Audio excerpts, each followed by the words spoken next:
Orang ini merupakan kakak tertua sekaligus pewaris perusahaan grup Danta yang sebenarnya.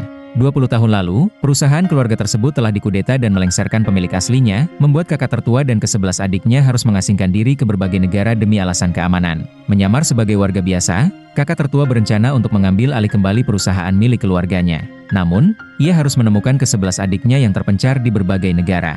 Kakak tertua pun rela tidak tidur berminggu-minggu untuk mengumpulkan informasi tentang saudara-saudaranya. Suatu hari ia sedang berjalan untuk mencari warung terdekat, yang secara tidak sengaja membuat kakak tertua bertemu dengan salah satu adiknya yang sudah memiliki seorang bayi. Tanpa pikir panjang, kakak tertua pun segera mengajak adiknya untuk mencari saudara yang lainnya. Setelah 1 tahun, misi pencarian pun menemukan titik terang. Adiknya yang pertama secara diam-diam menjadi agen rahasia negara yang menyamar sebagai pramugari. Di sisi lain, ketiga saudara kandung lainnya dengan sukses mendirikan bengkel ketok magic yang melayani orang-orang terkaya di negaranya. Sementara, kedua adik lainnya adalah dokter di rumah sakit militer yang sedang terlibat dalam peperangan. Dengan kemampuan khususnya, dokter itu dapat memutarbalikkan lehernya 180 derajat untuk mengelabuhi musuh di medan perang. Saat hendak memarkirkan mobil di hotel berbintang miliknya, kakak tertua secara tidak sengaja melihat 2 orang security yang sedang mengatur lalu lintas. Namun siapa sangka, 2 orang ini adalah adik kembar yang selama ini dicari oleh kakak tertua. Tanpa ragu, kakak tertua memasukkan kedua adik kembarnya ke dalam mobil dan memberikan sepotong roti berhiaskan bunga tabur. Setelah memakannya, adik kembar pun seketika teringat pada rasa bunga yang khas. Rasa yang familiar tersebut mengingatkan mereka pada resep roti keluarga Danta yang legendaris. Sang adik kembar pun meminta kakak tertua untuk memutar balik mobilnya dan mencari lokasi pembuatan roti legendaris itu. Setibanya di toko roti, tampak 2 orang sedang membuat roti untuk dijual keesokan harinya. Saudara kembar itu pun segera memeluk kedua adiknya yang bertahan hidup sebagai pengusaha roti kecil-kecilan. Kini mereka kembali bersatu sebagai keluarga, dan kakak tertua pun siap untuk melakukan misi mengambil alih perusahaan bersama ke-11 adiknya. Ketika sedang melihat sebuah poster pertunjukan idola, kakak tertua pun seketika teringat saat ia dan ke-11 adiknya bermain peran di masa kecilnya.